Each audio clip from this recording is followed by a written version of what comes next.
Okay, wonderful. Good to catch up with folk over lunch, and hope you did too. Justice reporting. So, big deal in the spirit of empire, as you can just see obviously, but the Bible tells us, rules with propaganda and lies and distortion, bearing false witness. It's interesting that the commandments say it like that, say, not thou shalt not lie, thou shalt not bear false witness, because you can tell the truth and bear false witness. So it's just making sure the heart and the intent is very clear in the commandments. Okay, let's have the next one.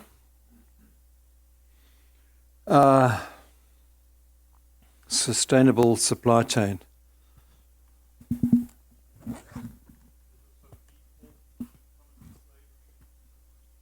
Yes, thank you. Now, I want this exactly like, this order, thanks.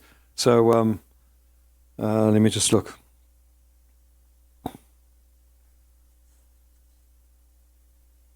So if you read again the book of Revelation and look at that whore of Babylon, which someone said I could probably get sued for saying that as hate speech or whatever, but compared to the bride, this counterfeit, which looks so attractive. If you see, the prostitute can dress up and look so seductive and so attractive and draws the nations in, the book of Revelation says.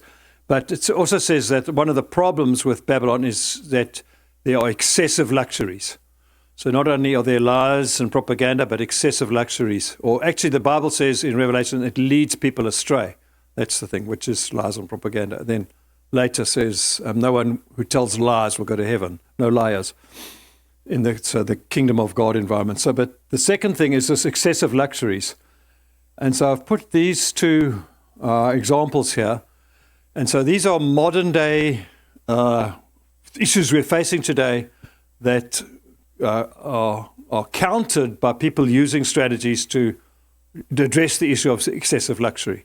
And if we look at today and the 1% of the world and how they have, I don't know what it is, 80 or something percent of the wealth, it's kind of something wrong, something wrong with the way we work. And it's perpetuated just by the way the system works. It just becomes exponential. The rich become richer, the poor become poorer. Jesus said that. You sow and reap, and what you got, you'll get more. And even those with nothing, they'll have even less. So it's a law of how society works. It's a law of just economics. But we then are to not work with natural law. We're to work with biblical law and bring the Bible truth in. And so Paul Polman, I don't know if you know Paul Polman at all. He wrote this little book here with Andrew Winson. Andrew is more an academic. Paul Polman was the CEO of Unilever. He's now moved on. He said he would have liked to have been a priest, but he became a CEO.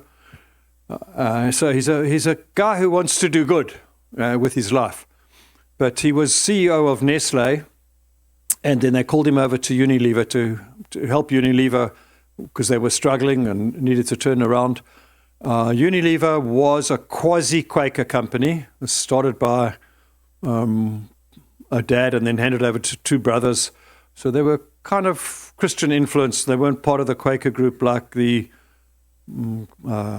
Cadbury's chocolates or Fry's chocolates or Barclays Bank or Lloyd's of London or Clark Shoes or Terry's chocolates or British Rail was called the Quaker Rail before it was British Rail. All these Quaker companies influenced industry in England.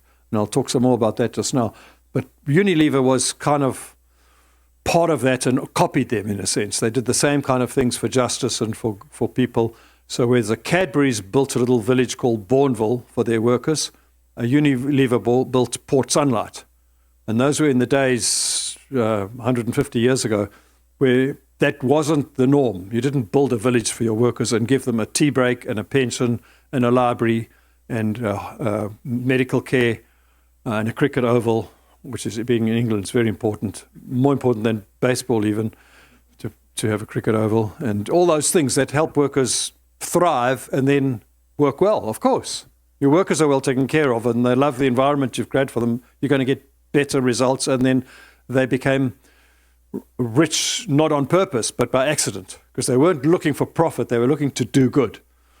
just because they were Christians, Quakers were Christians, filled with the Holy Spirit, and were just trying to make their businesses do good. So Paul Polman benefited from some of that thinking with Unilever, but it had gone down and it wasn't doing what it should do. And so they called him from Nestle to come and help. And he was then in the Mumbai kidnapping.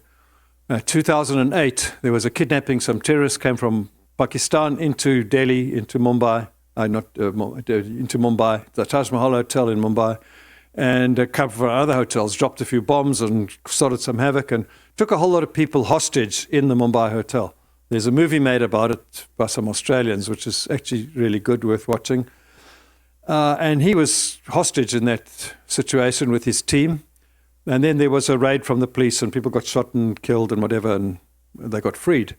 But he realized at that point that terrorism and poverty are connected.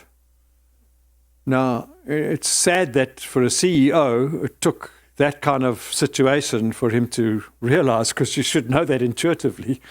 But they are connected. People go into terrorism not just out of ideology. They go in because they're poor and are subject to being drawn into bad ideology to rescue themselves. And if there's not a gospel to rescue them and not the kindness of God's people, then Marxism and ideology seems the next best way. And Marxism says if you pull everything down, you can build again. Instead of transitioning and transforming and moving on, you just pull it down and then you can start again, which sounds like a good idea, but it's never really worked well. The French Revolution pulled everything down and they just got Napoleon. And the Marxist Revolution in the USSR pulled everything down and they killed the Tsar. Well, they kicked the Tsar and his children and murdered people and shot people. And then they just got Lenin and Stalin, got worse. The British Glorious Revolution came through the Wesley brothers and the revival they had, and then they got Wilberforce. And they got better because it was based on the Bible and not based on violence. It was based on the scripture bringing the change. And so there is a way to have revolution and to reform society, but it's a biblical way. Pullman realized, though, that actually business can make a difference. And he said, if there's poverty right up the supply chain, which there is, I don't know if you know, there's a guy from Canada who works in South Africa, Raj Patel. Do you know Raj Patel, the Canadians? Okay, he was a guy who worked at Durban University, come from Canada, and he just wrote a book called Starved and Stuffed. So he said there's about 1 billion people on the earth starving to death and another billion that are stuffed to death. And they both are the same issue. Obesity and starving come from the same issue, the same not dealing with the issues of food and supply chain. And so Pullman, he actually called in a guy called C.K. Praharad, who we'll talk about just now, who was an academic from Harvard, to help him understand this idea of supply chain and bringing win-win all the way up the supply chain. In other words, your suppliers, as Raj Patel said, the coffee growers in Uganda would sell their coffee like for 20 cents a kilo. By the time it gets sold in Switzerland, it's being sold for $20 a kilo. And like, where does that happen? You know, they're doing all the work, they're getting nothing, and they're committing suicide actually because they're under so much pressure. And somewhere along the way, someone is not just doubling the price, but tripling or 10 times as much price, making a lot of money, private car, private jet, private living, everything. And they're like, we deserve this. But hang on, wait, there's something that's not just about this. And so Pullman put in sustainable goals, millennium goals into Unilever and tried to work all the way up the supply chain to create a win-win situation. And then to try to sign contracts with suppliers, not to leave them dangling, we'll buy if it's good enough, but to actually put funding in so that they could partner with issues and then fund with them and help them get a sustainable supply chain that happens. So it's not like, okay, we'll buy from you this year, then we'll bargain you down and buy from your neighbor, and then you'll go out of business. Because that's how business works, isn't it? So the Quakers had a deal called the Quaker Price, not only the Quaker Rail, but the Quaker Price. And they had a thing that they said they'll pay the just price. So it's win-win all the way up the supply chain. So my wife's like that. If we go shopping and we go into any place that people are making hand goods, Africa, India, and she goes to South Africa, and then they make a little wire hippopotamus, you know. And then she's like, okay, how much is that? I'd love to take that back for the grandchildren. And then they're like, well, that's 25 Rand. And she says, 25 rand for that. You've worked so hard. I'll give you 50. And everyone with us is like, no, no, no. And I used to say, no, no, no. But now I say, yes, babe, of course. What's 50 rand? The poor person, they're on the street, they're working their butt off to give this thing. It's not so much the value of that, it's that person. And what are you giving that person? We put money in the plate, send money to World Vision. Why not give it straight to the person who's made it, who's struggling? Why bargain them down and say, I'll give you 15 rand, and they'll take it because they're desperate. It's not right. We're Christian. We want to get the best deal on the supply chain. We want to bargain it down. So Pullman saw that. He said, by bargaining it down, you're creating terrorists. By creating a partnership all the way up, you're actually creating suppliers who will actually be partners. And so of course, Unilever shares went up, and he built that company up to be something worthwhile. And now he's written this book called Net Positive with Andrew Winston. Tells a lot of his stories in there. Really a really good book. And has a lot of good things to say on Instagram if you follow him. And it's got a collective, what he calls a courageous collective, where he works with other CEOs and people who've retired, maybe like he has now, trying to bring something of this justice into business and trying to think of a new way of thinking. So Unilever thrived because they had a sustainable supply chain. They benefited everyone. And of course, if you benefit everyone, they're all going to work better and serve you better. So it's like a no-brainer, actually. It's Christian. It's not worldly. What we should have been doing. But it took someone who wanted to be a priest to become a businessman to do it. And I keep on looking at these things thinking, well, we've got the Bible. Why aren't we doing this? You know, this is in the Bible stuff. The whole issue of jubilees in the Bible. If you have a slave, you set him free. It says, give him the money so that he can go out and do what he has to do. Don't just set him free and he's poor, because that's going to put him back into slavery. Give him the money. It says, be open-handed and be generous towards him. Now, this is Old Testament. You can say, oh, we don't live under the Old. But remember, the Old is the dictionary for the New. So it tells us how to live. It doesn't give us law. You've got to live this way. It's telling you that this is God's heart. And when you catch the heart by the Spirit, you'll go further than the law. You'll do much more than the law demanded of you. You'll do what the Spirit helps you to do in a very creative way. So the next one is Competing Capitalism, which I love. It's a little book written by, let me just remember their names, Roche and Jacob. So Roche and Jacob wrote that book. So they work with Mars Inc., that's loony South African who goes to Mars. Sorry, just a joke. Okay, just as a South African I can say that, but otherwise you can't. Now he's an American, all right. It's not about going to Mars. It's about the family-owned business Mars chocolate bars, all right, Snickers and Mars.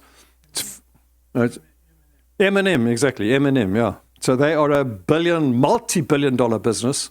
Owned by a family, quite interestingly, and have said to themselves, okay, we're looking for a way to do this supply chain, to do this sustainable business. They looked at Marxism and saw actually it doesn't really help. It pulls down things more than builds things up. It critiques and finds problems, but then it doesn't have an answer. And so then they looked at what they called an ancient principle called Jubilee, which comes out of the Bible. So wonderful, isn't it? So beautiful. And then they started to work actually with measuring the effects of their supply chain and measuring each delivery and putting, I think, what Pullman has done into a much more scientific method in order to try and get a Jubilee principle.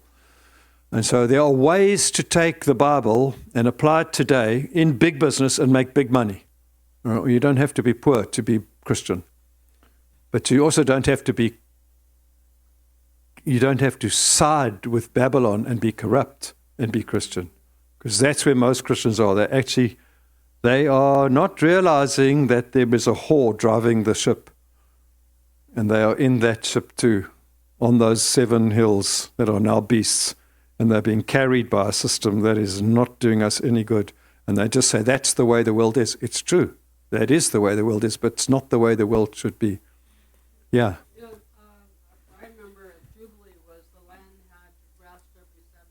Yes. Okay. Yes. How does that apply to today?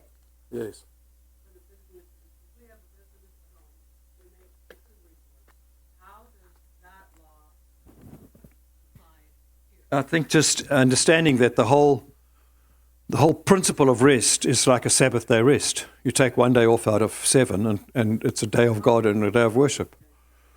You know, the Old Testament prophet like Amos says, God's got a problem with the people through the prophet. He says, I've got a problem with you because you come to worship me, and while you're worshiping, you're thinking, I could have made more money if I was back doing business. And your heart is not with me, he says. Your heart is with your business. And, you know, I mean, you have to come to worship, but you're not giving your heart to him. It's like your heart is somewhere else. And he says, you make music like David, but you don't even care about justice. So we sing the songs, but we could not care about our neighbor. He's like, I'm not happy with that. So there's a lot of things that we apply to today. That's a good question. All right, let's have the next one. Thanks. So that's to do with the issue of excessive luxuries, which is number 2 in the terms of how to identify the spirit of Babylon or the spirit of empire. Number 3 is this issue of the B Corp, which is the issue of slavery. So it tells us in, did I have that as number 3? That's B Corp. Yeah, okay. I thought there was another slide for this. I thought it looked, okay, that's, all right, thank you. Okay. All right, thanks. And that one. All right, I thought I'd done these differently. Okay, Craig. Okay, so let's do this one first, economic slavery. I think the B Corp then was more the legal side. Okay, so it's slavery. It says slavery is an issue. It says that you deal in the lives of men and women. You buy and sell men and women. That's what Babylon does. So it deals with slavery. Today it's economic slavery. More slaves actually bought and sold today than in Wilberforce's day. Still are modern day slaves. We had a guy in our church, remember, who came and told us he was from North Africa, and their family went and bought slaves in the market. It's part of the deal. Pay $50, you can get a slave, come work in your home. Yeah, still going on today. But we have also economic slavery today. Massive economic slavery. Huge. I mean, it's happening here in America in a huge way. Happening in Asia, happening in Africa. And so we have to learn how to break it. So these two guys here, C.K. Praharad, who was the guy who Paul Pullman consulted to help him, and then Muhammad Yunus, who Praharad works with a lot of the principles that Yunus put into practice. Praharad wrote this book called The Fortune at the Bottom of the Pyramid, and then it's become known as Base of the Pyramid Operating. And Base of the Pyramid Operating is like a Leviticus 19:10. So Leviticus 19:10 says, if you have a field, then don't glean every corner. You just glean it and leave the corners. And in that way, you leave something for the widow, the alien, the orphan. You leave it for the poor, those who aren't in the economic system. Leave them. So don't give them a handout, give them a job. But give them a job where that can help them up and help them get into a sustainable way of living. And I love that about the way they've solved the problem. And I'm asking, why aren't these two Christians? I mean, why didn't we come up with this? Why does a guy with a name like Muhammad Yunus from Bangladesh, why does he come up with this? Why isn't his name John or Paul or Peter? Yeah?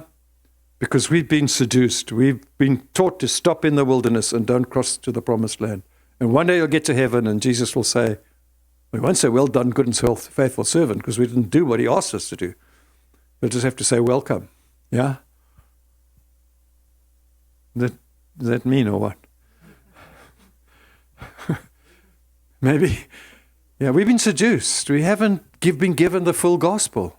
We've been given half a gospel to make us feel better, which is true. When you come out of Egypt, you should feel better, but then do something with what you've got. You live a different life of the kingdom, and we've been disempowered because we haven't been given the information. We haven't been shown the truth of what we've been saved for. And the apostolic helps you see, go into all the world, preach the gospel, plant churches, create small working models of the future kingdom to come by the power of the Holy Spirit. Then we can start to live differently. So, Base of the Pyramid, Praharad made it popular. Actually, he and a guy by the name of Hart wrote a paper for Harvard Business Review. They tried to get it done. People didn't want it. They didn't want to publish it. They weren't interested. Praharad sent his students out to get some data, and eventually it caught on. And eventually now it's quite a well-known principle in business.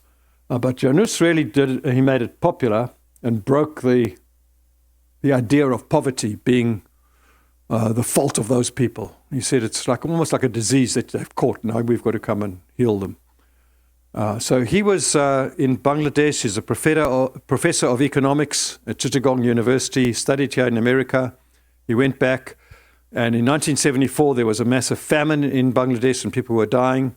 You may remember in 71 there was a concert for Bangladesh, George Harrison, after the Civil War, and he did that. A lot of that money didn't actually get to the people because the lawyers took a lot of the money, and it was not till 1986 that a lot of the money got through. Isn't that terrible? That's the world in which we live.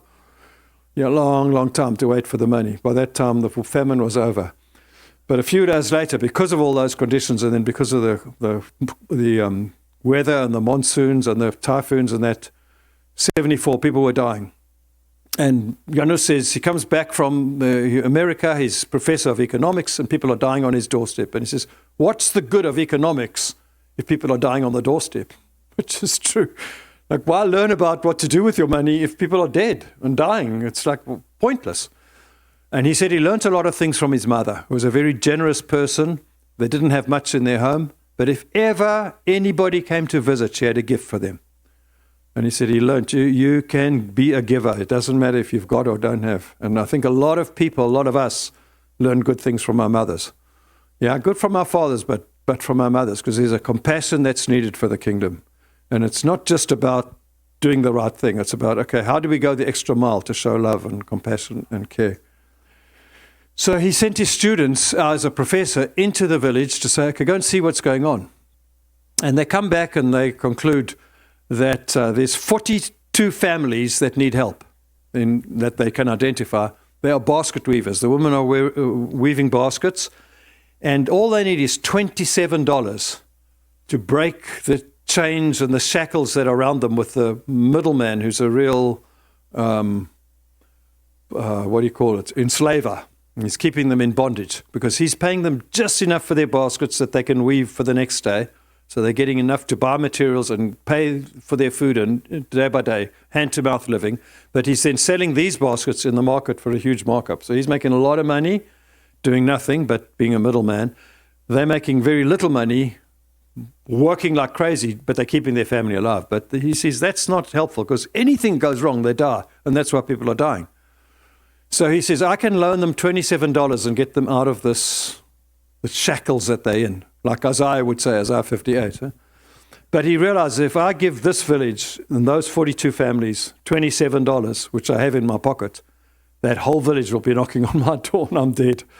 So he's like, all right, I've got to find a system. I've got to find something that's sustainable. I've got to find something that will work. So he goes to the bank and says, will you loan this money to them? And then they can bypass the middleman, they can get the profit. And in no time, they'll have enough profit to pay you back. And the bank's like, well, do they own property? No. He says, well, they have no collateral. We're not prepared to loan the money.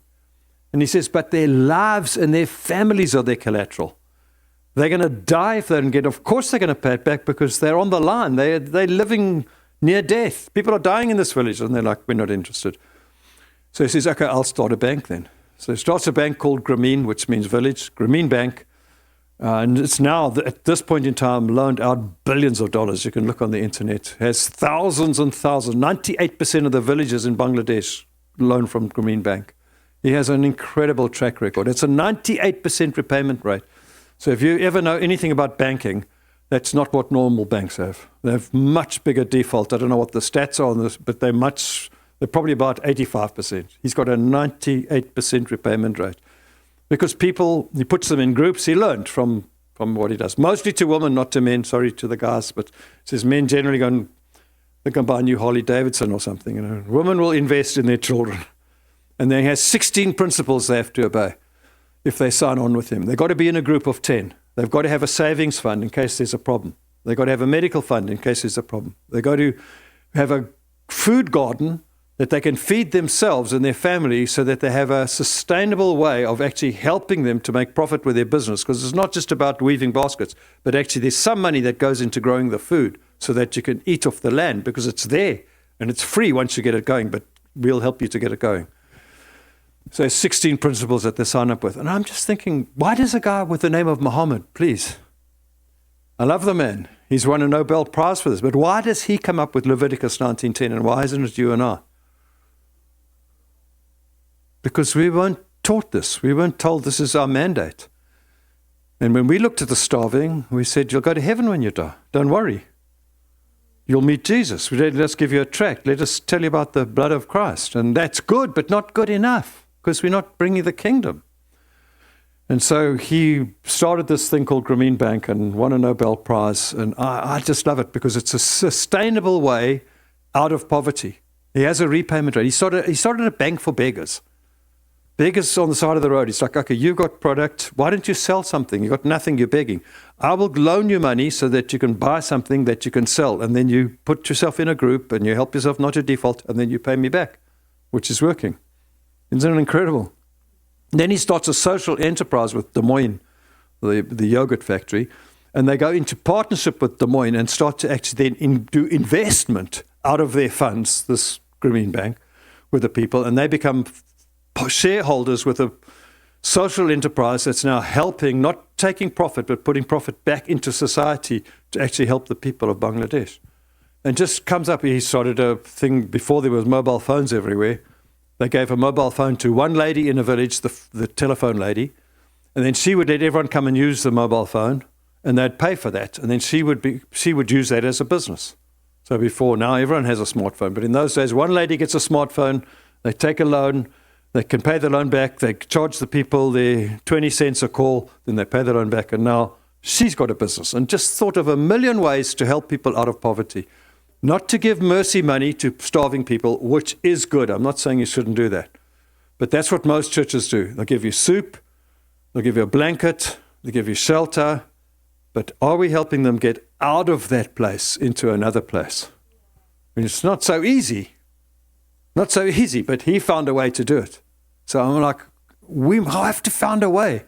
We can't, it's too hard. We have to find a way in whatever we're in, to say we can do it. And why I like it is business people know how to solve problems. If you ask a pastor to solve this problem, he'll give more soup. But if you ask a businessman to solve it, make a sustainable solution that these people can become partners. They can glean in our field and they can draw from what we've got and they can then become sustainable. Then they will find a way. They'll find a way to do it. And that's why you have to have Priscilla and Nicola on your team. If you're running a base and you want to impact your city and you try to do it with Timothy and Titus and even Luke the doctor and Zenos the lawyer might help, but you don't have Priscilla and Aquila, you're not going to impact your city. And so we have to say marketplace people have to be on the team. You have to have somebody there who's able to generate inspirational ideas to solve social problems.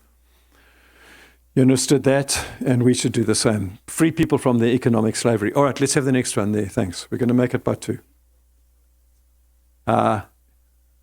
B Corp. Okay, social enterprise. Okay, let's do B Corp first. So B Corp, I'm just trying to think why I put that in and not under slavery. What is B Corp? Is it like a non-profit? It's kind of like a non-profit. It's like Grameen. Okay. So, all right. So, because the other issues are with Babylon are that there are magic arts. Okay, it says that there's a principality and power behind. So there's some ideology that is spiritually empowered, and then there's also I can't remember now. All right, I'll have to look. But the B Corp. Let me tell you how this works. So this is now addressing the legal issues and the status of how it operates. It is an ideology behind it. It is a principality and a power. Yeah, it is. All right. So Milton Friedman, who I told you about from Chicago, had this idea that if you do something good from your business, that's subversive. But Christianity is subversive and does want to do good. And we do want to subvert companies or set up for shareholders only. But he's saying that's legally what you're obliged to do. And what happened then is the B Corp were registered, and they are businesses that write in their memorandum and articles, their constitution, the reason why they exist is to do good.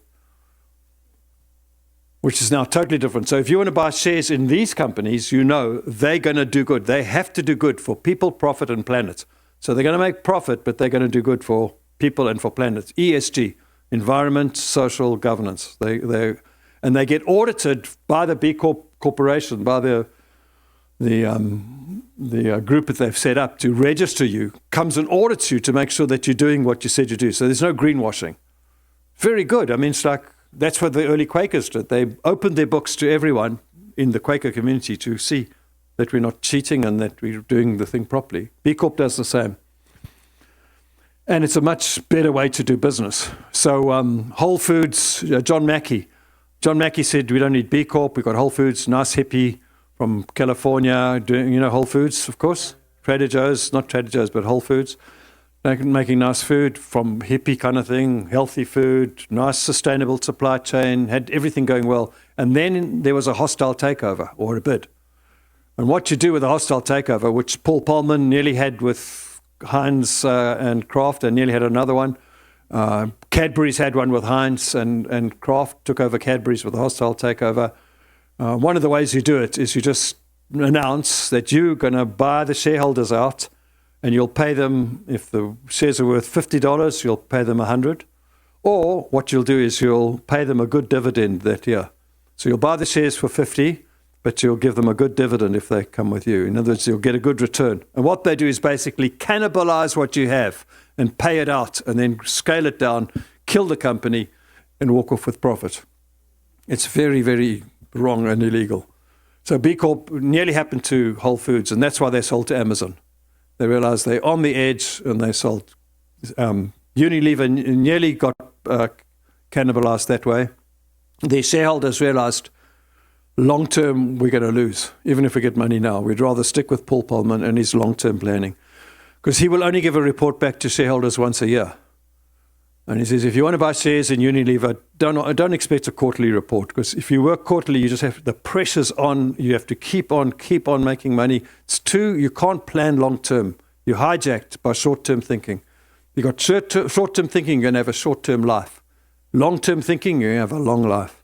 And so his shareholders stuck with him, which was a good thing. So this is a way that you avoid the legal issues and the legal problems and deal with the issues of the spirit of Babylon that wants to cannibalize you. And that's why I put this here, because of the cannibalizing and the violence. It always lives with violence. It always brings violence in to bring the way it rules. So this is a business way of violence, where they violently have a violent takeover, a hostile takeover. But of course, in Rome or traditional empires, they had an army. And if you really just were out of line with the Roman army and you were a rebel, they put you on the cross. And then everyone could see, if you do what he did, you're also there. That's what the cross was designed for.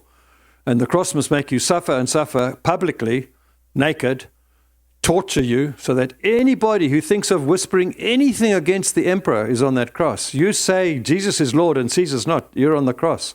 That gets people like, all right, don't want to go there. It's publicly, violently enforcing the peace of Rome. You know the Pax Romana? Yeah. So empire always has violence to enforce its peace. It always has an elite group. Some are enslaved, but the elite are prospering. If you see elitism, you know the spirit of empire is working. If you see elitism in the church, you know the spirit of empire is working. If you see slavery, some are in bondage and not set free, you know the spirit of empire is working. You see threats and violence, you know the spirit of empire is working. You see lies and propaganda, you know the spirit of empire is working. And these things are all in the church. And Paul addresses all these things in his letters. You'll see it comes up again and again. Maybe not all together like John does in Revelation, but you'll see it comes up again and again. He tells the Ephesians and the Colossians, greed is an idol. It's idolatry. This wanting more and more and more. It's wrong. Don't think that's prosperous. Health and wealth gospel. God didn't bless you. He blessed you so you can give, so the nations can happen. And not just give, but you can invest as a partner, like we've seen here, like base of the pyramid thinking. So there's a whole different way we have to think about life. And violence doesn't help. So, okay, let's go to the last one. So the last one is the whole issue of the social enterprise, which is the Quakers. That's Bourneville, where Cadbury's factory is. That's a little village. that they started, and I told you some things about that, which was so good. So they set themselves up to do good in society. That's a picture of Stephenson's rocket. And Stephenson's rocket was the first railway steam engine to run on railways. They took Watt's design and they put it on tracks, and that became British Rail. So in 1825, from Darlington to Stockton, this inventor, Stephenson, worked with a banker and a corn merchant to get the corn, funded it by the banker, from one place to another with his invention. And that's how the Quakers worked. They worked in team, they collaborated, they networked, and they solved business problems or social problems with their ingenuity, and they made a profit out of solving problems, which is what business should do. But then they reinvest their money into villages and into workers so that everyone prospers, and then they make more money. So Deborah Cadbury, the great-granddaughter of the Cadburys, writes a book called Chocolate Wars, and she says her forefathers became rich and wealthy by accident. They didn't plan to become rich. They just became rich because they did good. And I'm like, that's biblical. You sow, you're going to reap. You're a cheerful giver. You're sowing to help others cheerfully, not, oh, we've got to help our workers. What a pain this is. You're like, I'm going to help you. I'm going to uplift you. Your life's going to be better. You sow and you reap a multiple reward, because you don't just get a little better. Everything gets better. You don't have such a big turnover. You don't have so many sick because they're getting looked after with primary health care. You don't have people having mental health issues because they play cricket on the weekend and they don't get to fight in the pub. They started drinking chocolate because people were drinking too much in the pubs. And they said, how can we solve this problem? So they said, okay, we can have chocolate drink. So to have chocolate drink at night and have a good night's sleep is a far better way of sitting around discussing your issue than going to drink gin, which was what Britain was doing, and becoming aggressive and fighting each other. Paying them with gin too, just to keep them in bondage. Yeah, nice. Edward Lloyd's coffee shop was the place where Lloyd's of London was started. So a couple of Quakers are sitting around saying, we've all got ships out at sea, we're all merchants, but we don't have any safety net. So they said, why don't we pool our money together, and then if one of our ships goes down, we'll all help that family.